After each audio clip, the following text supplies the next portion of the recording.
여러분, 하나님의 재물 약속이라는 형태로 있다 그랬잖아, 그죠? 그게 이제 그 첫 번째 파이프라인이 믿음이라 그랬어요. 그러니까 믿음은 굉장히 중요한 부분입니다. 믿음으로 사는 삶, 여기에 대해서 여러분들이 끊임없이 이해해야 되는 거, 도대체 믿음으로 사는 게 무엇일까? 이랬을 때 순종하는 삶, 하나님을 신뢰하는 삶, 이 두 가지가 발걸음이 같이 움직여야 된다 그랬어요. 그래서 믿음으로 산다 이럴 때 여러분이 이해하셔야 되는 게, 믿음으로 살려면 무엇을 이해해야 되냐면, 하나님이 누군가, 이걸 깊이 이해할 필요가 있어요. 하나님, 내가 믿는 그 하나님이 누구길래 내가 믿음으로 살아야 되는가? 여기에 대해서 하나님, 자, 하나님은 누구신가? 하나님은 누구신가? 내가 정말 믿음으로 사는데 나의 생명을 걸만한가? 정말 내가 믿음으로 사는데 정말로 내가 나의 모든 것을 올인할 만한 그분이 하나님이신가? 여기에 대해서 여러분이 확신을 가지셔야 됩니다. 그러면 이 하나님에 대해서 저는 이제 어떤 일이 있었냐면은 잘 몰랐던 것 같아요. 제가 고신사대고 성경을 그렇게 많이 읽어도 이 머리가 너무 이렇게 발달한 사람, 심장은 냉랭한 사람, 머리로 지식적으로 하나님에 대해서 뭐 줄줄줄 알고 있는데 이것이 심장으로 내려오지 않아서 정말 하나님에 대해서는 알지 못했던 것 같아요. 그래서 제가 믿음으로 사는 것보다는 내 자신을 의지하고 내 힘, 내 능력, 내 지혜, 내 방법을 더 의지하며 살았던 것 같아요. 그래서 지금 이제 뒤돌아보면 저는 그 망하기 전까지 정말 하나님을 잘 몰랐던 것 같다고 생각이 들어요. 근데 이제 망하면서, 풍랑 만나면서 그 깊이 안에서 제가 하나님을 만나게 된 것이에요. 그래서 이 하나님을 만났는데, 그리고 이 하나님에 대한 뜨거움이 내 안에 올라오기 시작하고, 제가 중국으로 전도여행 갔습니다. 그 중국여행, 전도여행 갔을 때를 잊지를 못합니다. 탈북인들을 위해서 우리가 팀을 꾸려서 여행을 갔는데, 중국을 처음 갔죠. 오래전 얘기입니다. 처음 갔는데 지금처럼 그렇게 발전한 중국이 아니었습니다. 중국을 가서 어느 마을에 탈북인들을 모아놔서 거기서 제가 강의한 것이 영적 전쟁이었습니다. 영적 전쟁을 강의하고 그들을 섬겼는데, 이들이 끝나고 나니까 거의 36시간 정도 기차를 타고 가야만이 또 그 중국인을 또 모아놓은 거죠. 이동해야 되는 거죠. 그래서 이제 그 열차를 탔는데, 그 열차 안에 이렇게 침대 칸이 있고 너무 오래 가니까 잘 수 있게 돼 있어요. 처음에 중국 왔으니까 중국을 구경하려고 이 중국을 구경하는데, 아무리 가도 그때 당시가 옥수수 밭이었어요. 그러니까 그냥 옥수수 밭만 보이고 다른 건 아무것도 안 보이는 거죠. 1시간을 가도 옥수수밭, 2시간쯤 가도 옥수수밭. 그리고 이제 피곤해가지고 저는 이제 자려고 우리 팀들한테, 나 깨우지 마라, 난 잘난다. 그리고 우리 엄마는요 좀 독특한 분이에요. 우리 엄마는 사람이 5시간 이상 자면은 짐승 취급합니다. 네, 그래서 이게 오래 재우지도 않아요. 습관이다 이러면서 빨리 일어나가지고 말씀 앞에 앉고 하나님 앞에 앉아라, 그러니까 지겨울 정도로 그렇게 하시는 거죠. 그래서 그날은 제가 이제 잠들었는데, 시간을 봤는데 눈을 떴는데요, 10시간을 잔 거예요. 제 인생에 가장 많이 잤는 날이에요. 10시간을 자가지고 너무 놀래가지고 이 커튼을 쫙 열고 중국을 보는데 기차가 멈춰 있는 거죠. 아직도 옥수수밭인 거죠. 그래서 내가 팀들한테 지금 기차가 움직였냐 멈췄냐 뭐 어떻게 됐냐 그러니까, 미진아, 우리는 지금 10시간째 옥수수밭만 보고 있다. 그때 제가 느낀 게 뭐냐면, 와, 중국이 굉장히 광대하구나. 우리나라는요 실시간으로 바뀌어요. 실시간으로. 네, 1분이 똑같은 그림이 없어요. 근데 10시간이 옥수수밭. 그래서 와, 이 중국이 도대체 어떤 곳이가 이랬어요. 여러분, 저는요 이게 문학 쪽이 약해요. 문학이 약하고 이제 기하강학, 물리강학, 수학 이쪽이 제가 좋아해요. 잘한다는 말은 아니에요. 좋아해요. 그러니까 과학 잡지를 굉장히 좋아하고 수학적 계산이 굉장히 빠르고 이런 사람입니다. 그러니까 이제 과학 잡지를 좋아하다 보니까 그때 저한테 이 과학 잡지가 하나 손에 있었어요. 그걸 보는데 놀라운 어떤 그림을 이 나사, 미국 나사에서 이렇게 이 천체 망원경으로 찍었어요. 그게 뭐냐면 태양계였습니다. 태양계. 이 태양계인데 이 태양계를 찍었는데 여기 태양이 있어요. 여기 이제 태양이 있고 이 태양계 중심으로 행성들이 쭉 나열된 거 있잖아요. 이렇게 큰 거, 뭐 작은 거, 또 작은 거, 뭐 큰 거 이런 식으로 이 태양계 중심으로 이렇게 도는 거죠. 행성들이. 그러면서 아주 흥미있었습니다. 여기가 뭐냐면 조그만하게 요 지구예요. 지구. 근데 나는 지금 뭘 보고 있냐면 중국 대륙을 보는데 무지하게 넓은 대륙을 봤는데 이 태양계 중심에 넣으니까 아니 중국, 러시아, 미국 다 합해놓은 이 지구가 점밖에 안 되는 거죠. 태양계 중심에 넣으니까. 그래서 내가 갑자기 내가 믿는 이 하나님이 누구지? 이렇게 이런 생각이 갑자기 쑥 안에 들어오는 거예요. 그러면서 이 중국 보고도 입이 안 다물어지는 거예요. 실제로 보니까. 근데 그때 내가 믿는 하나님이 누구지? 이 생각이 쑥 왔는데 바로 하나님의 말씀이 오기 시작했습니다. 저는 하나님의 음성 듣는 방법이요. 이게 거의 말씀입니다. 환상 플러스 말씀이, 환상 볼 때는요, 바로 말씀이 따라옵니다. 말씀이 따라오지 않을 때는 제가 안 움직입니다. 그러면서 누구지 이러는데 갑자기 하나님께서 하나님이 누군지 저한테 가르치기 시작했습니다. 성령께서요. 그게 이사야 40장입니다. 이사야 40장 15절 말씀으로 하나님이 자신을 설명하셨습니다. 같이 읽어볼까요? 15절입니다. 보라, 그에게는 열방이 통에 한 방울의 물과 같고 저울은 작은 티끌 같으며 섬들은 떠오르는 먼지 같으리니, 이게 보라, 너는 눈을 들어 하나님을 보라, 이렇게 하셨어요. 그날 하나님에게는 열방, 지구가 열방이잖아요. 열방이, 여러분 큰 통 있잖아요. 드라마통 같은 그 통에 딱 한 방울의 물밖에 안 된다. 그 생각하니까 이 그림이 이해되는 거예요.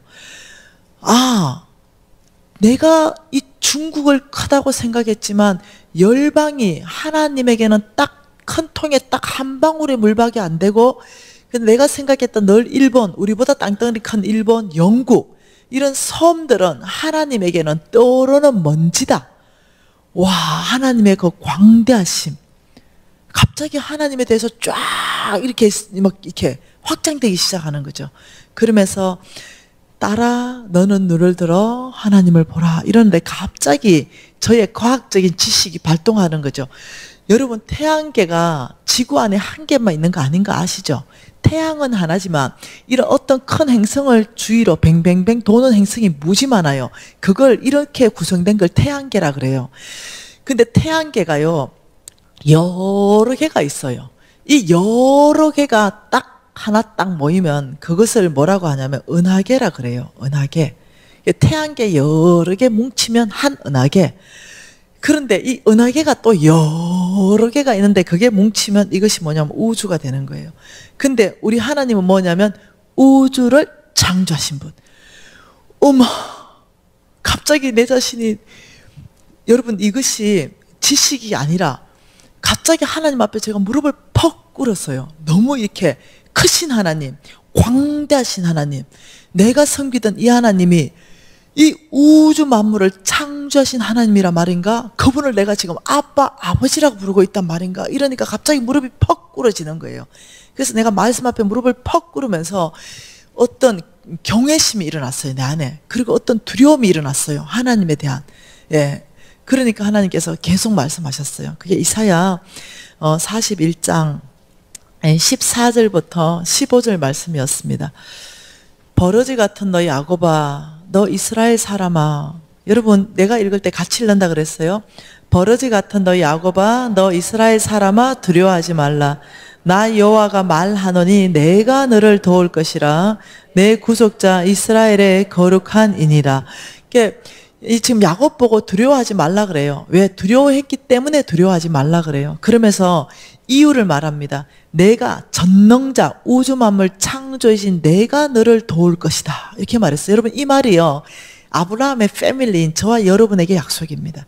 야곱에게 약속한 것뿐만 아니라 아브라함의 시인 저와 여러분에게도 두려워하지 마라, 내가 너를 도울 것이다, 이 약속이에요. 이때 이 야곱이 어떤 상황에 빠졌냐면 버러지 같은 너 야곱아. 이걸 옛날 버전은 지렁이입니다. 지렁이 같은 너 야곱아 이렇게 말했어요. 하나님이 만드신 피조물 중에 가장 연약하고 힘이 없는 피조물은 지렁이입니다. 근데 하나님이 지금 야곱에게 지렁이 같은 너 야곱아 이렇게 부를 때는요, 야곱을 하나님이 지렁이처럼 보는 게 아니에요.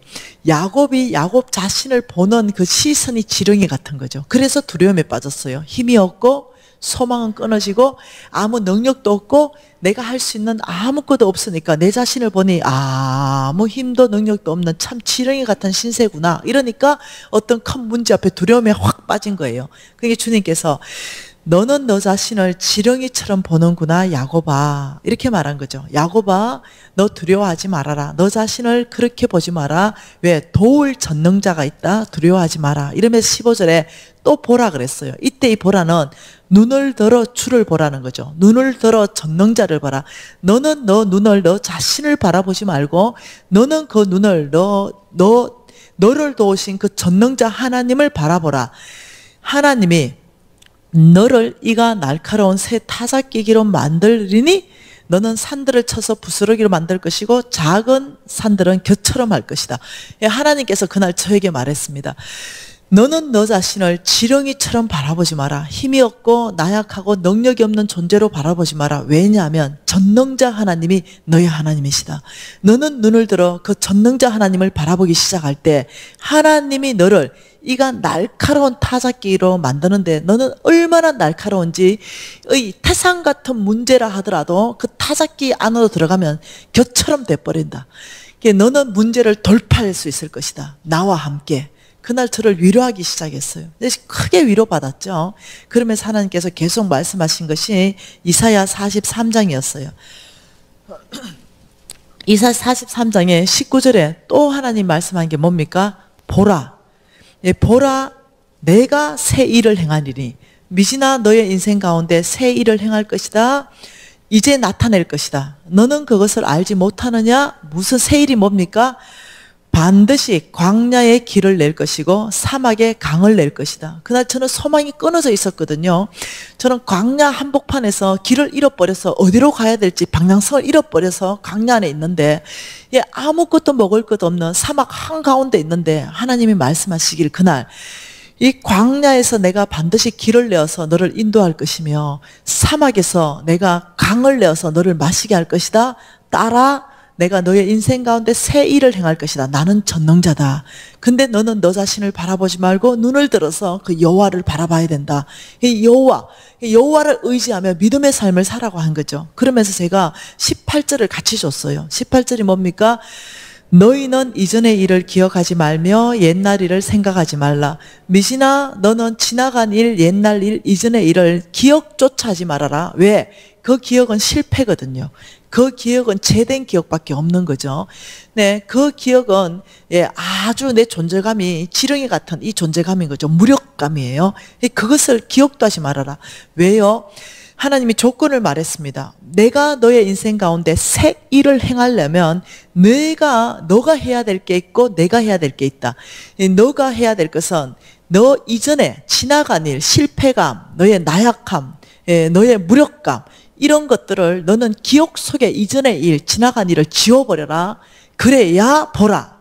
그걸 지워버려야 내가 너의 인생 가운데 새 일을 행할 수 있다. 그것을 너의 기억 속에 계속적으로 담아둔다면 그 기억이 너를 사로잡기 시작하고 네가 한 발 나아가면 두 발을 끌어당긴다. 너 안 되잖아. 작심삼일이잖아. 너 실패해봤잖아. 해봤잖아. 해봤는데 안 됐잖아.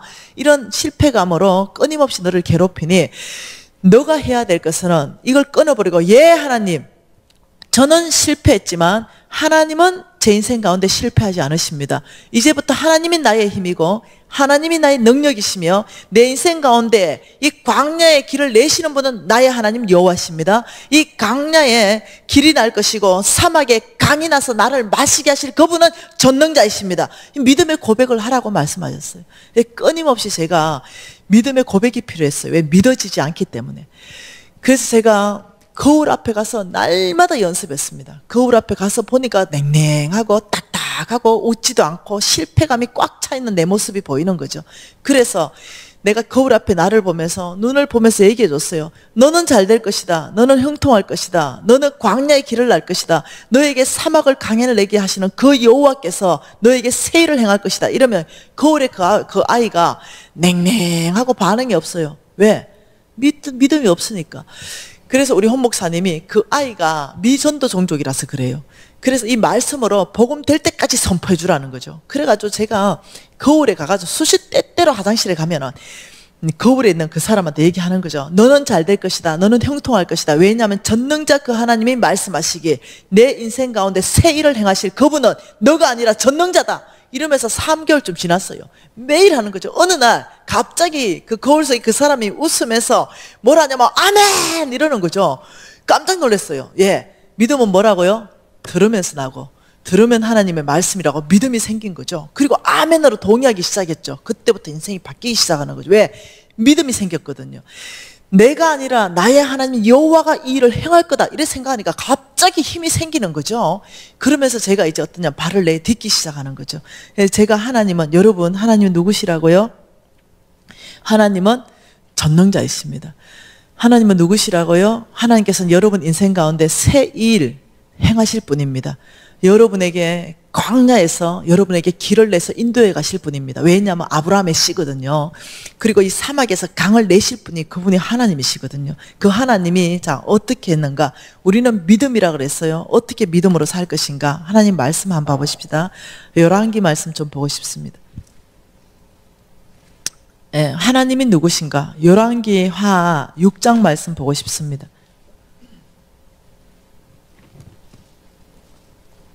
자, 열왕기하 6장에요.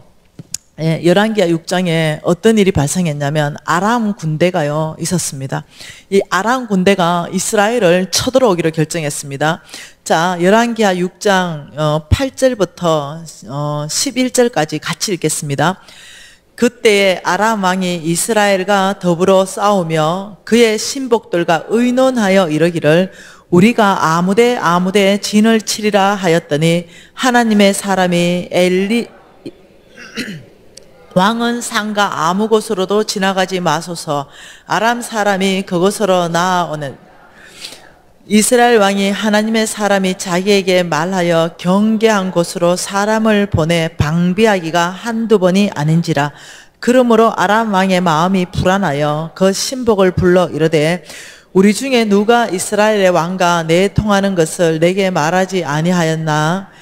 자, 어떤 일이 발생했냐면 이스라엘을 치려고 아람 군대가 어디로 이제 치러 가려 그러면 이 엘리사가 있었어요. 이 엘리사가 하나님이 다 가르쳐 주는 거죠. 그래서 아람 군대 쳐들어온다. 어디로 사람 보내서 선제 공격해가 방비해라. 이러니까 이 아람 군대가 우리 중에 내통하는 자를 잡아내라. 이러니까 이제 그런 일이 발생한 거죠. 그러니까 12절에 그 신복 중 한 사람이 이르되 우리 주 왕이요 아닙니다. 오직 이스라엘의 선지자 엘리사가 왕의 침실에서 하시는 말씀을 이스라엘 왕에게 고합니다. 그러니 우리 중에 내통하는 자가 없습니다. 그 엘리사 때문에 그렇습니다. 이러니까 이스라엘 왕이 이제 그래 알았어 전략을 바꿔라 이래 됐어요. 여기가 어디냐면은 사마리아 성입니다. 여기가 사마리아 성 이스라엘 민족이 있는데요. 다시 이 사마리아 성 이스라엘 민족이 있는 이곳이 어째 되냐면 여기가 사마리아 성이에요. 여기가 이스라엘 민족이 있는 사마리아 성인데 어떻게 전략을 바꿔서 겹겹이 에워싸라. 아예 성을 포위해 버려라. 그래서 한 사람도 성 안으로 들어가지 못하고 성에서 단 한 사람도 빠져나오지 못하도록 겹겹이 에워싸서 굶겨 죽이겠다. 이렇게 된 거예요. 네, 그래서 그 전략이 통했습니다. 한번 보십시다. 자, 24절에 이후에 아람 왕 베나닷이 뭐라고요? 그의 온 군대를 모아 올라와서 사마리아를 에워싸니 이렇게 했어요. 에워쌌습니다. 완전히 에워싸가지고 한 사람도 못 나가게 하니까 이 사마리아 성에 어떤 일이 발생했냐면 25절입니다. 아람 사람이 이스라엘을 에워싸므로 성중이 크게 줄여서 나귀 머리 하나에 은 83개리요. 비둘기 똥 4분의 1갑은 은 5세겔이라. 형편없는 음식이, 예, 이 비둘기 똥 같은 음식이, 예, 이게 어마어마하게 돈이 있어도 못 먹는 거죠. 이게 역사적 사실을 말합니다. 그러면서 또 어떤 일이 발생했냐면 28절, 29절 같이 있습니다. 또 이르되 무슨 일이냐 하니 여인이 대답하되 이 여인이 내게 이르기를 내 아들을 내어 놓아라. 우리가 오늘 먹고 내일은 내 아들을 먹자 하매 우리가 드디어 내 아들을 삶아 먹었더니 이튿날 내가 그 여인에게 이르되 내 아들을 내어 놓아라. 우리가 먹으리라 하나 그가 그의 아들을 숨겼나이다 하는지라. 왕이 그 여인들의 말을 듣고 자기의 옷을 찢으니라. 어떤 일이 발생했는지 알겠죠? 너무너무 굶주림이 커가지고 이 아들을 잡아먹었어요. 이게 실제 사항입니다. 그냥 얘기가 아니에요. 오늘은 내 아들을 잡아먹고 다 먹고 나면 네 아들 잡아먹자. 이렇게 두 여인이 합작을 했어요. 그 진짜로 잡아먹었어요. 그리고 이제 너무 또 배고프니까 이제 너 아들 잡아먹을 차례다 이러니까 숨겨버린 거죠. 그러니까 이제 두 여자가 이제 싸움이 붙어가지고 머리채를 잡고 지금 왕 앞에 선 거예요. 그래서 왕이요 심판해 주십시오. 이러니까 이 얘기를 듣고 왕이 그냥 자기 옷을 찢고 이래 된 거죠. 얼마만큼 큰 굶주림인지 알겠죠. 이런 사건 가운데 그 다음 이제 7절에 자 7장 1절에 뭐랍니까? 엘리사가 이르되 여호와의 말씀을 들으라. 여러분 지금 이런 상황입니까? 이런 상황. 지금 이 이스라엘 이 사마리아 성 안에 있는 이런 상황이라면 여러분은 오늘 하나님의 말씀을 들으십시오. 네, 엘리사가 이르되 여호와의 말씀을 들으라. 여호와께서 이르시되 내일 이맘때 24시간 안에 이 사마리아 성문에서 고운 밀가루 한 사아가 한 세겔로 매매되고 보리 두 사아가 한 세겔로 매매되리라. 24시간 안에 24시간. 여러분 지금 이 상황을 하나님이 단 하루 만에 24시간 안에 고운 밀가루 한 사알을 한 세겔로 매매하고 보리 두 사알을 한 세겔로 매매한다는 말은 너무 음식이 많아가지고 그냥 땅에다 버려질 거다. 이게 24시간 안에 너의 성에 이런 일을 내가 하겠다. 지금 이 말씀을 엘리야를 통해서 했어요. 그러니까 엘리야가 그 말을 하니까 그게 한 장관이 있어요. 이 지금 국무총리 같은 장관입니다. 2절 같이 읽을까요?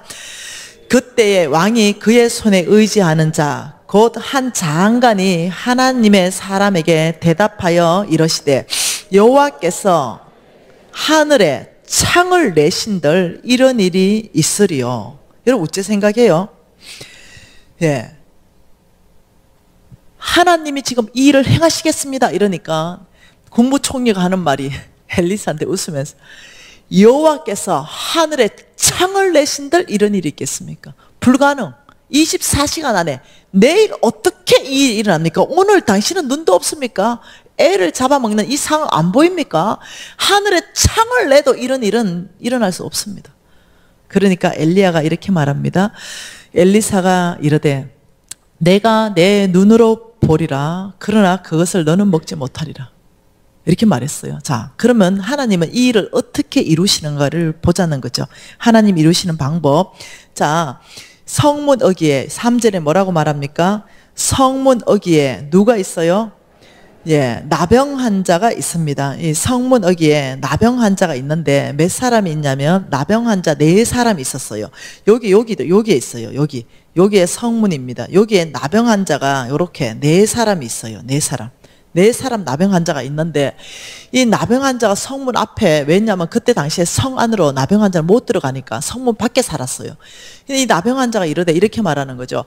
친구에게 서로 말하되 우리가 어찌 여기 앉아서 죽기를 기다리겠느냐. 만일 우리가 성읍으로 가고자 말한다면 성읍 안에 굶주림이 있으니 우리가 거기서 굶어 죽을 것이고 우리가 여기 머물러 있어도 역시 죽을 것이다. 그러니 우리 방법은 아람 군대에게 가자. 아람 군대에게 가가지고 항복하자. 이 항복을 하면 아람 군대가 우리를 살려놓으면 살 것이고 죽으면 죽을 것이다. 이렇게 말한 거예요. 그래서 이 나병 환자가 이제 아람 군대에게로 항복하러 가는 장면입니다. 여러분 저는 봉사활동을요 이 문둥이들이 모여 있는 그곳에 가서 안경을 맞춰주는 봉사활동을 한 적이 있어요. 그러니까 이 문둥병이 걸려가지고 귀가 다 문드러지고요. 정말로요. 여러분 보면은요, 사람의 형체가 없어요. 눈은 다 하나 썩어서 다 문드러지고요. 그리고 손은 뚝뚝뚝뚝 다 떨어져 있고요. 발은 다 문드러져 가지고 정상이 아니에요. 못 걸어 다녀요. 그래서 제가 그걸 이제 안경 맞춰주고, 그들은 이제 병이 나았지만 그 흔적을 가지고 있는 거죠. 만져도 저한테 옮지 않아요. 그런데 여러분 직접 본다면 만지는 것 자체가 끔찍할 정도로 어그러져 있어요. 그러니까 이들이 걸으면요, 못, 따박따박 못 걸어요. 지팡이 가지고 걷든지 아니면 한 발 끌고 한 발을 끌어 당기는데 이게 바닥에 끌려서 억지로 이렇게 붙여요. 예. 그런데 이 나병 환자들이, 예, 그때 당시에 다 비포장이고 돌짝 빠시고 이럴 텐데 따박따박 걸어갔겠어요?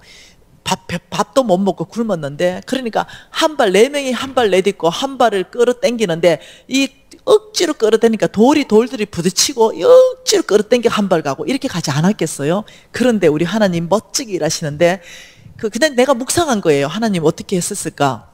나병 환자들이 걸어갈 때 이 돌이 부딪히는 소리, 이 발자국 소리를 막 어마어마한 큰 군대 소리로 하나님 바꾸셨어요. 한번 볼까요? 6절에 봅시다. 이는 주께서 아람 군대로 병거 소리와 말 소리와 큰 군대 소리를 듣게 하셨으므로, 이렇게 말했어요. 나병 환자는 가기 시작하고 아람 군대는 이상한 소리가 막 들리는 거죠. 그쪽으로 뭐냐면 막 군대와 막 너무 큰 군대가 막 몰려오는 소리를 듣는 거예요. 그러니까 이 아람 군대 전체가 다 들어요, 그 소리를. 그러니까 난리가 났어. 이게 무슨 소리냐 이러니까, 이스라엘 왕이 우리를 치려하여 햇사람, 자기보다 더 강한 햇사람과 애굽왕, 자기보다 더 강한 왕들을 돈을 주고 사서 우리를 지금 치러 오는구나. 큰일 났다, 큰일 났어. 그들이 오면 우리 다 죽는다. 이래 된 거예요. 그러니까 어떻게 해질 무렵에 너희들은 도망하되 어떻게 진영을 버려두고 목숨만을 위하여 36개 도망하라. 이게 떨어진 거예요. 그러니까 여기에 막 먹을 것이 어마어마하게 많는 거, 얘 굶겨주기를 했기 때문에 이걸 그대로 두고 36개 주랑당한 거죠. 그래가지고 얘들이 도착했을 때는 어떤 일이 발생했냐면, 같이 8절 9절 읽을까요? 그 나병 환자들이 진영 끝에 이르자 한 장막에 들어가서 먹고 마시고 거기서 은과 금과 의복을 가지고 와서 감추고 다시 와서 다른 장막에 들어가 거기에서도 가져와서 감추니라. 그러니까 9절에 나병 환자들이 그 친구들에게 서로 말하래. 우리가 이렇게 해서는 아니 되겠다. 오늘 이 아름다운 소식을 우리가 침묵하고 있으면 우리가 벌 받을 것이다. 이제 가서 알리자. 이래가지고 갔어요. 성문에 가가지고 왕이시여, 이만저만한 일이 발생했습니다. 이러니까 막 난리가 났죠. 성문을 열고 거기 다 간 거예요. 그래서 16절 읽어봅시다. 백성들이 나가서 아람 사람의 진영을 노락한지라. 이에 고운 밀가루 한 서아가 한 세겔이 되고 보리 두 서아가 한 세겔이 되니 누구 말처럼 여호와의 말씀같이 되었고, 그리고 또 왕이 그 손에 의지하였던 그 장관을 세워 성문을 지키게 하였더니 백성이 성문에서 그를 밟음에 하나님의 사람 말대로 죽어버렸어요. 그리고 20절에 그 장관에게 그대로 이루어졌으니 성문에서 그를 밟음에 죽어버린 거죠. 여러분 아세요?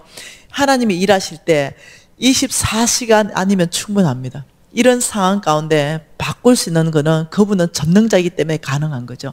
그분을 제한하지 말라는 거죠. 제가 여러분에게 내일 편지 한 장을 읽어 드릴 수 있을 것 같아요.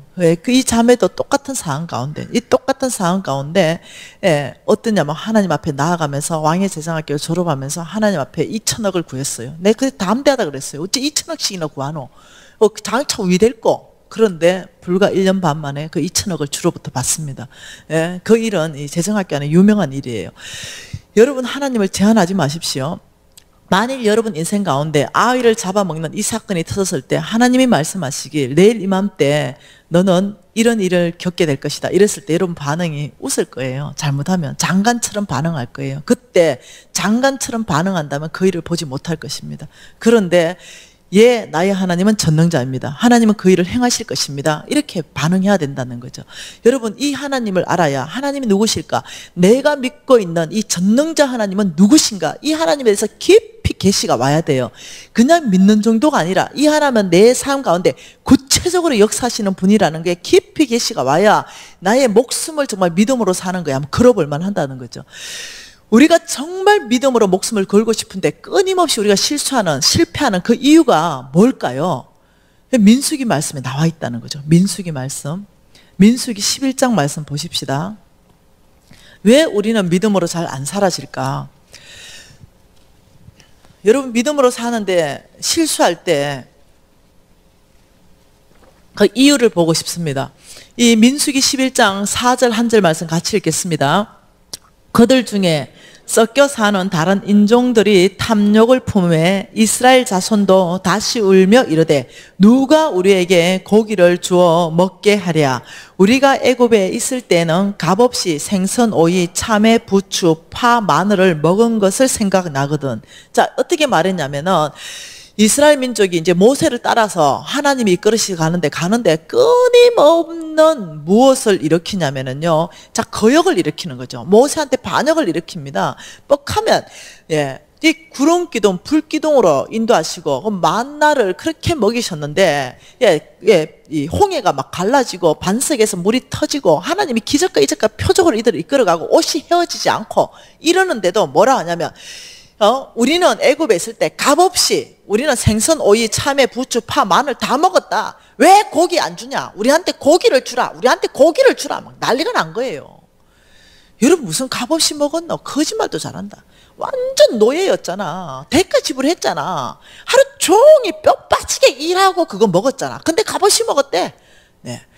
그러면서 그 노예에 구원해가지고 준다 그러니까 막 모세한테 우리한테 고기를 먹게 해라. 우리한테 고기를 먹게 해라. 우리한테 고기를 먹게 하라니까 이 모세가 감당 못하는 거죠. 왜? 그때요. 보행자만 60만 명이니까요. 거의 300만 명이 움직였어요. 200만 명 이상 움직였는 그 무리들이 모세한테 다 달려들면서 이 팍팍한 만나만 먹냐? 우리한테 고기를 먹여라. 우리가 애굽에 있었을 때가 훨씬 좋다. 네 따라 나와가지고 이게 뭐냐? 이런 난리가 나니까 모세가 하나님 앞에 간 게 12절입니다. 이 모든 백성을 내가 뭐라고요? 내가 배웠나이까? 내가 그들을 낳았나이까? 어찌 주께서 내게 양육하는 아버지가 이 젖먹는 아이를 품듯 그들을 품고 주께서 그 열조에게 맹세하신 땅으로 가라고 합니까? 이 모든 백성에게 줄 고기를 내가 어디서 얻습니까? 이 모세가 하나님 앞에 나가서 막 자기 심장을 토했어요. 내가 배 했습니까? 내가 낳았습니까? 이제 이래 된 거죠. 그러니까 하나님께서 모세한테 이러기를 뭐라고 말했냐면 고기를 주어 이제 먹게 하겠다고 말씀했어요. 18절부터 읽습니다. 또 백성에게 이르기를 너희의 몸을 거룩히 하여 내일 24시간 안에입니다. 내일 고기 먹기를 기다리라. 너희가 울며 이르기를 누가 우리에게 고기를 주어 먹게 하랴. 애굽에 있을 때 우리에게 주었다는 말이 여호와께 들렸으므로 여호와께서 너희에게 고기를 주어 먹게 하실 것인데 하루 이틀이 아니라 닷새 열흘이 아니라 20알뿐만 먹을 게 아니라 냄새가 싫어할 때까지 한 달 동안 먹여버리겠다. 그래서 동서남북이 진친 거의 1km 바깥에까지요. 여러분 이 허리까지 메추라기 그걸 갖다 부어버렸어요. 여러분 한우도 일주일 먹고 나 못 먹는다. 근데 우리 하나님 독하게 훈련시켰습니다. 광야에서 완전 갖다 부었어요. 그런데 이제 이렇게 말했어요. 모세가 21절에 모세가 이르되 나와 함께한 이 백성이 보행자만 60만 명인데 주의 말씀에 한 달 동안 고기를 먹게 한다 하니 그들을 위하여 양떼와 소떼를 잡은들 족하며 바다의 모든 고기를 모은들 족하겠습니까? 모세가 계산이 안 돼요. 모세 이때 믿음 뭐라고요? 5 더하기 2는 7이에요. 수학 계산을 무지 잘해. 200만 명이 먹을 고기를 하나님 양떼, 소떼 다 잡고 고기, 바다의 모든 물고기 다 잡아도 200만 명이 어찌 한 달 먹습니까? 불가능한 거 지금 아닙니까? 이러니까 여호와께서 모세에게 이르시되 여호와의 손이 짧으냐? 내가 이제 내 말이 응하는 걸 보리라. 여호와의 손이 짧으냐? 나는 전능자다 이 말입니다. 너의 상황을 나는 나의 능력으로 변화시키겠다 이거예요. 그 환경을 변화시키는 전능자라고 말하는 거죠. 내 손이 짧으냐? 여러분 그리고 이 일은 일어났어요. 이해되시나요? 만나라 메추라기를 다 갖다 먹였어요. 여러분 저와 여러분이 이거 믿고 아버지라고 부르는 그분이요 뭐냐면요 태양계를 넘어 은하계를 넘어 우주 만물을 통치하고 그 우주 만물을 창조하신 그분이 나와 여러분에게 약속하시길 먹을 것 입을 것 마실 것을 걱정하지 말아라. 먼저 그 나라와 그 의를 구하는 삶을 산다면 내가 반드시 그것을 보장할 것이다. 너에게 큰 재물을 줄 것인데 너희들이 먼저 이 중심이 하나님을 사랑하는 사람이 된다면 나는 엄청난 재물로 너의 창고를 가득 채워서 너를 통해서 온 땅을 축복할 것이다. 이 하나님은요, 약속하신 말씀을 반드시 지키는 신실하신 분이십니다. 여러분 이해하셔야 돼요. 내가 섬기는 이 하나님이 누군지를 이해해야 돼요. 그렇다면 여기서 또 보고 싶은 게 있어요. 한쪽으로는 전능하신 하나님을 보지만 또 한쪽으로는 왜 이스라엘 민족이 그렇게 거역하고 모세를 그렇게 잡았냐? 도대체 뭐 때문에? 그거는 뭐냐면 탐욕을 품었다는 거예요. 탐욕. 여러분 우리 안에요, 끊임없이 탐욕, 탐심이 일어나는 게 뭔지 압니까? 끊임없는 탐심, 탐욕이 일어나는 것은 뭐냐면은 내일 볼 거지만 우리 돈 뒤에 역사하는 이 어둠의 세력, 이 악한 이 마귀의 세력들, 사단의 세력이 있습니다. 그래서 끊임없이 우리한테 일으키는 게 뭐냐면 탐욕입니다. 그리고 욕심입니다. 이 탐욕과 욕심, 탐욕은 없는 것을 계속 가지려고 하고 욕심은 있는 것을 더 가지려고 우리한테 일으킵니다. 그래서 우리를 타락시키죠. 그래서 우리한테 또 무엇을 일으키냐면 충동 구매를 일으킵니다. 이 충동 구매를 끊임없이 일으켜서 우리가 어떠냐면요, 이 수입보다 지출이 많은 구조로 살게 해서 결국은 빚지게 만들고 주의 종으로 가는 것이 아니라 만몬의 종으로 끌어가는 게 이들의 계획입니다. 그러니까 이 탐욕을 일으켰어요. 끊임없이 만족하고 감사하는 삶이 아니라 없는 거, 지금 풍성히 먹고 있어도 너 더 막 요구했어요. 그 이유가 뭐냐? 그 이유가 왜 탐욕을 품게 되었느냐 이거예요. 여러분 그게 뭐라고 그럽니까? 그 이유를 성경 말씀 보세요. 그들 중에 어떤 사람이 있었다? 섞여 사는 다른 인종이 있었다. 그러니까 이들 안에 섞여 사는 그 이방인들이 있었다는 거죠. 하나님의 백성이 아닌 사람들이 그 안에 있었어요. 그러다 보니까 그들이 이렇게 하는 거죠. 쿡쿡 찌르는 거야. 야, 이 뭐냐 이거 잠자리도 불편하고, 야, 너 애굽에 있을 때 부추, 마늘, 파, 야, 이 뭐냐 지금 그 값도 없이 먹었는데 야 이 고생을 왜 하냐, 애굽으로 가라. 야 이래. 어떻게 섞여 사는 다른 인족이 계속 격발시키는 거죠. 탐욕을 품게 하는 거예요. 탐심을 넣는 거죠. 그러니까 그들이 탐욕을 품어서 어떠냐면 이스라엘 백성도 탐욕을 품게 되는 거죠. 다시 말하면 우리가 믿음으로 살고 만족하는 살고 주님의 약속에 믿고 가는데 끊임없이 우리를 끌어당기고 반역하게 하고 하나님 말씀을 거역하게 하고 믿음으로 사는 걸 낙심하게 하는 게 뭐냐면 우리 속에 섞여 사는 다른 인종이에요. 그래서 여러분 적어봐야 돼요. 하나님의 축복을 가로막는 그 섞여 사는, 믿음으로 가는데 실패하게 만드는 요소, 내 안에 섞여 사는 그 다른 인종이 도대체 뭔지를 적기 시작해야 돼요. 그것은 어제 말한 요소하고도 또 결부가 되는 거예요. 그게 뭘까? 어떤 사람은요, 내 안에 섞여 사는 하나님의 약속으로 가지 못하고 정말 믿음으로 살지 못하는 그 내 안에 섞여 사는 다른 인종을 성령으로부터 계시받기 시작해야 돼요. 그럼 어떤 사람은 뭔지 압니까? 게으름일 수 있어요. 게으름. 이것이 내 안에 섞여 사는 다른 인종이 하나님 부지런하라 그랬어요. 부지런한 손 가운데 재물을 축복하신다 그랬어요. 근데 나의 그 게으름이 어떠냐면 믿음으로 사는 가운데 방해하는 거죠. 이 게으름이. 어떤 사람은요, 죄송한데 거짓말하는 입일 수 있습니다. 내가 거짓말하면 다른 사람 모를 것 같죠? 근데 놀랍게 영적이기 때문에 이 거짓말이 탄로나게 돼 있어요. 어떤 사람은 약속을 지키지 않는 이런 것들이 나하고 섞여 사는 하나님의 축복을 가로막고 약속을 안 지켜요. 예를 들면 막 시간 약속했다면 기본적으로 1시간 늦게 나타나는 거죠. 그 사람하고 약속할 때 12시에 만날 때 그 사람한테는 11시에 만나자고 얘기하는 거야. 그래 12시에 나타나니까. 그러니까 신뢰를 못 받는 거죠. 여러분 안에 정말 하나님 믿음으로 살아내기 위해서 하나님의 축복이 나의 것 되기 위해서 내 안에 정말 섞여 사는 다른 인종이 여러분 안에 뭐가 있는지 저는 하나님 앞에 나갔습니다. 성령으로 계시해 주십시오. 내 안에 섞여 사는 다른 인종을 내가 뿌리 뽑기를 원합니다. 이랬을 때 하나님이 2가지를 보여주셨어요. 그 첫 번째가 뭐냐면 교만입니다. 나의 교만. 깜짝 놀랐어요. 저는 제가 교만하다는 생각 안 해봤거든요. 근데 나의 교만, 이걸 말씀하셨고, 두 번째는 뭐냐면 너는 불신앙이다. 이렇게 말했어요. 깜짝 놀랐죠. 다시 말하면 하나님이 쓸 수 없는 사람이에요. 하나님이 쓸 수 없는 2가지가 뭐냐면 불신앙, 믿음 없는 사람, 불신앙과 교만한 자는 하나님이 대적한다 그랬고 쓰지 않는다 그랬어요. 근데 하나님이 내가 주님 앞에 갔을 때 그 2가지를 심각하게 말씀했어요. 너 깊이 깊이 안에 너 힘, 너 능력, 너 방법, 내 지혜가 너는 큰 사람이다. 너는 그 깊이 안에 교만하다. 교만한 자는요, 하나님을 의지하지 않습니다. 네.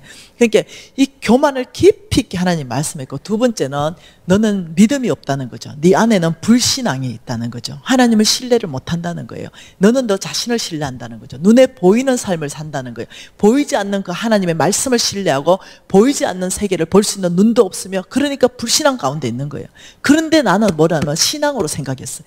나는 고신사대인데, 나는 교회 나오는데, 나는 11조도 하는데, 나는 신앙인인데 하나님은 내보고 너는 불신앙자다고 말하는 거죠.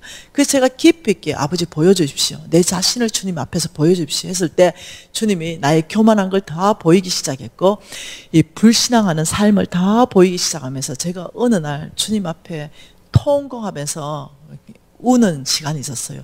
예, 아버지, 제가 교만한 자였습니다. 고백하는 시간을 하나님이 축복으로 주셨습니다. 그리고 제가 불신앙, 믿음이 없는 사람이라는 걸 주님 앞에서 제가 정말 심장으로 고백하면서 저를 불쌍히 여겨주십시오. 아버지, 저를 긍휼히 여겨주십시오.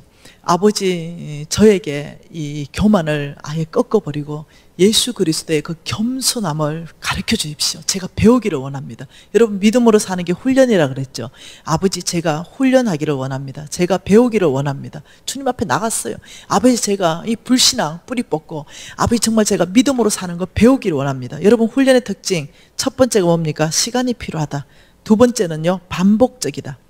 반복. 세 번째는요, 실수할 수 있다. 실수와 실패가 있을 수 있다. 그러니까 내가 배우는 데 있어서 시간이 필요한 거죠. 하루아침에 안 되는 거예요.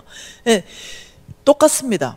예, 국가대표 선수가 거기까지 이루기 위해서는 시간을 가지고 꾸준히 연습해야 공중에 3바퀴 반이 점프가 일어나지, 한두 번 해봐가 실패해서 안 하면 그 일은 안 일어나요. 그러니까 내가 믿음으로 살고 내가 하나님 앞에 이 말씀으로 사는 데 있어가지고 이제 하나님이 누구신가는 잘 알게 되었어요.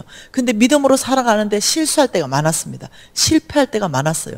그런데 하나님께서 실망하지 마라, 다시 일어나서 도전하라 이러면서 해서 반복적으로 실수해도 다시 일어났고 실패해도 다시 일어났어요. 그러면서 어느 정도 가니까 그거 아시죠? 건육이 생기는 거 있죠. 좀 더 믿음으로 사는 게 쉬워지고 좀 더 쉬워지고 이러면서 하나님, 이 믿음으로 사는 삶을 훈련할 때 우리가 무엇을 경험하냐면요, 하나님을 경험하게 됩니다.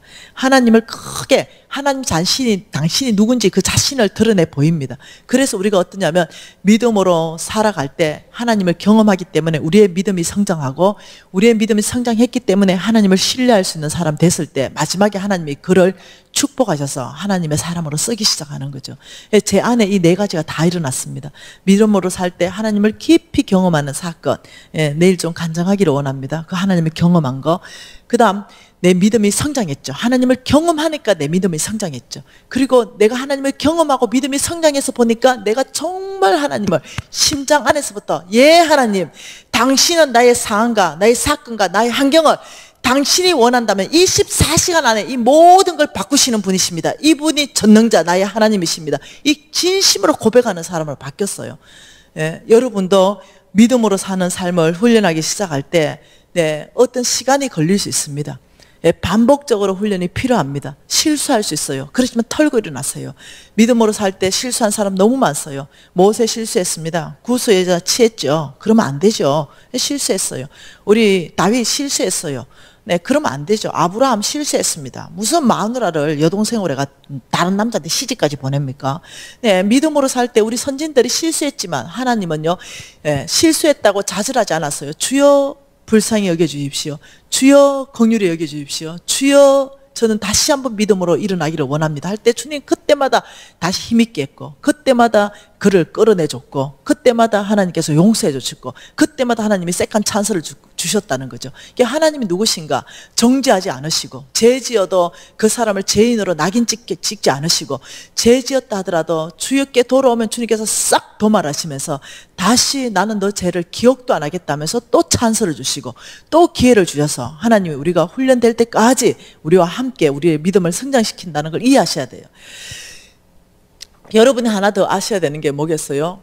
예, 왜라는 질문이 나와있죠. 왜 하나님은 내 삶에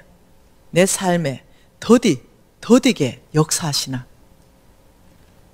하나님이 24시간에 역사할 수 있다는데 24시간 안에 그 모든 환경을 바꿔버리는데 왜 도대체 내 삶 안에는 이렇게 더디게 하나님이 역사하시나? 도대체 이유가 뭘까?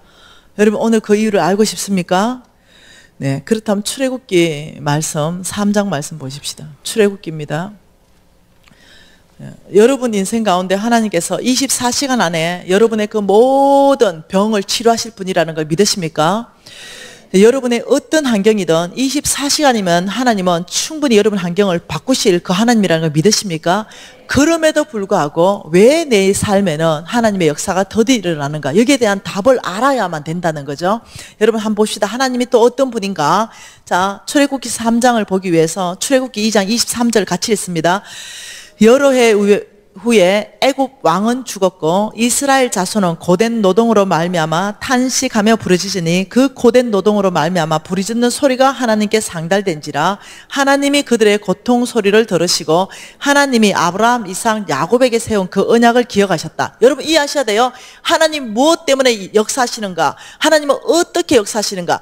여러분 우리 조상 아브라함에게 세운 그 영원한 언약을 성취해가는 게 성경이라는 걸 아셔야 됩니다. 여러분은 지금 이 성경 한 중앙에 있어요. 어떻게? 십자가 앞에서 하나님의 약속을 받은 아브라함의 씨예요. 여러분은 사도행전 29장의 주인공이라는 거예요. 하나님의 역사는 오늘도 계속 된다는 거예요. 그러니 하나님께서는 들으시는 분이에요. 뭘 기억했냐면 이 아브라함의 이 씨들이 그 약속을 받은 씨들이에요. 반드시 너희들은 축복하고 축복을 받을 것이다. 이 약속이 있는 이들이 너무 고통스럽고 너무 힘든 상황 가운데 하나님한테 고통스럽습니다. 힘듭니다. 이러니까 하나님께서 그 소리를 살아계신 분이니까요. 우리 기도 소리 들으셔요. 들으니까 이들이 아브라함의 씨지. 내가 아브라함에게 언약했지. 내가 그걸 반드시 기억하고 있지. 내가 이들을 풀어줄 것이다. 그 어려운 환경 가운데서 내가 건져낼 것이다. 이게 하나님이시라는 거예요. 여러분 하나님 앞에 오셔야 돼요. 하나님 앞에 부르짖어야 됩니다. 사람 앞에 자꾸 얘기하지 마세요. 그 사람은 무익한 사람, 아니, 그 사람은 여러분에게 그 문제를 해결할 수 없는 사람이에요. 헛된 위로자들입니다. 하나님 앞에 와야 참 위로자이며 그 문제를 해결할 수 있는 분은 하나님이십니다. 그러면서 3장 7절 보세요. 뭐라고 하는지.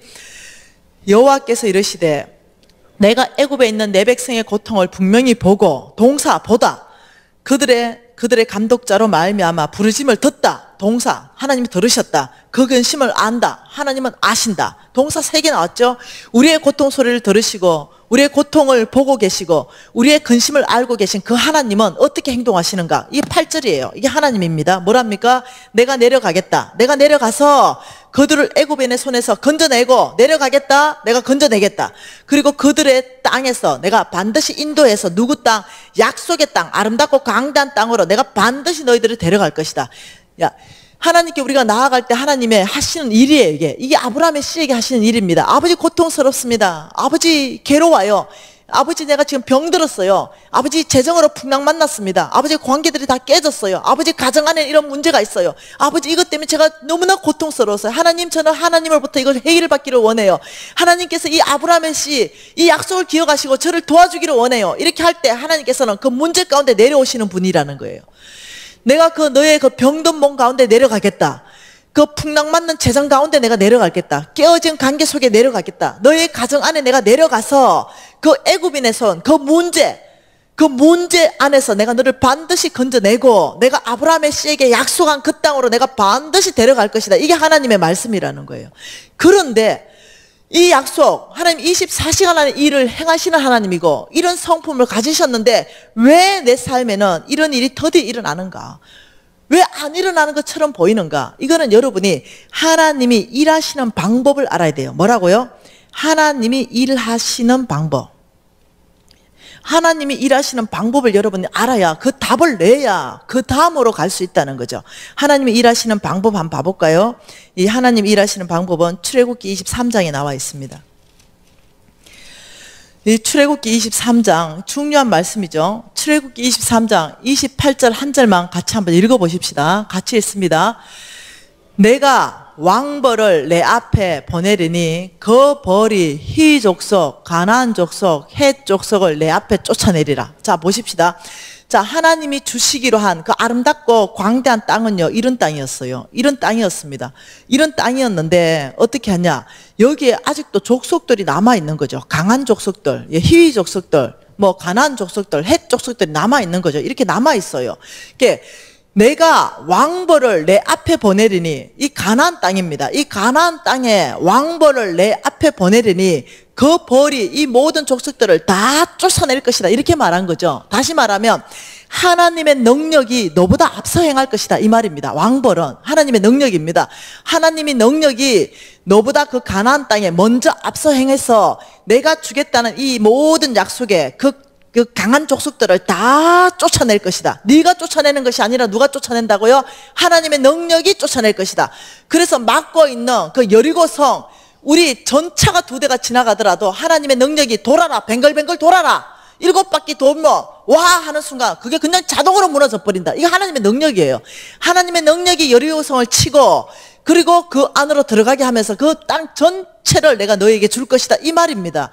하나님의 왕벌이, 내가 왕벌을 내 앞에 보내리니 그 벌이, 그 하나님의 능력이 그 강한 족속들을 다 내 앞에서 쫓아내면서 어떻게 이 모든 땅을 너에게 줄 것이다, 이 말이에요. 그런데 29절에 뭐라고 하냐면 그러나 이랬어요.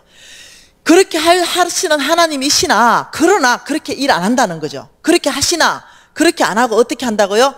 그 땅이 황폐하게 되므로, 그렇게 해버리면 이 땅이 모두가 쫓겨나가버리면 그 땅 전체가 황폐하게 돼서 어떻게 된다고요?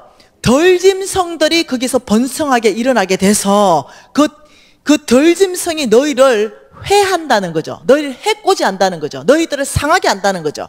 그래서 1년 안에 그들을 쫓아내는 것이 아니라 하나님은 전략이 뭡니까? 내가 너희들이 번성해서 그 땅을 기업으로 얻을 때까지 그들을 내 앞에서 조금씩 쫓아내겠다. 이게 하나님의 방법, 일하시는 방법이에요. 24시간 안에 우리의 모든 문제를 다 해결할 수 있고 이 모든 가나안 땅을 전체를 다 쫓아내면서 너의 것, 약속대로 너의 것 되게 하지만 그렇게 일하지 않고, 왜? 그렇게 일하면 덜짐승들이 번성해 오히려 너희들을 상하게 하기 때문에 하나님의 모든 말씀은요, 이 성경 읽을 때 반드시 패스워드가 들어가야 돼요. 뭐? 하나님은 사랑이시라. 이 패스워드가 들어가야 이게 이해가 돼요. 우리 생각에는 그냥 이거 그냥 확 다 쫓아내서 우리한테 땅을 그냥 주면 좋겠는데 하나님은 사랑이시기 때문에 그게 덜짐승이 번성해서 우리를 해하기 때문에 그렇게 일하는 것이 아니라 너희들이 강해지고 너희들이 번성해서 그 땅을 기업으로 얻으면 내가 조금씩 그 땅을 다 너의 것 되도록 일하겠다, 이렇게 말해요. 이 말이 뭐겠어요? 하나님 일하시는 방법을 정확하게 가르쳐 주는 거죠. 이 말은 이거예요. 하나님의 원칙이 있어요. 하나님이 재물 주는 원칙이 있겠죠. 재물이라면 이 재물 주는 원칙이 있고 하나님의 원칙이 성경 전체 안에 하나님이 일하시는 원칙이 있어요. 이 하나님의 원칙이 내 삶 안에 적용되는 만큼 너에게 약속대로 집행할 것이다, 이 말이에요. 예를 들면 이 하나님의 원칙이 이겁니다. 여러분 재물에 대해서 겸손한 삶입니다. 이거 하나의 원칙이에요. 다시 말하면 수입보다 지출이 작아야 되는 거예요. 수입이 많은 구조로 여러분이 구조 조정해야 되는 거, 이거 하나의 원칙이에요.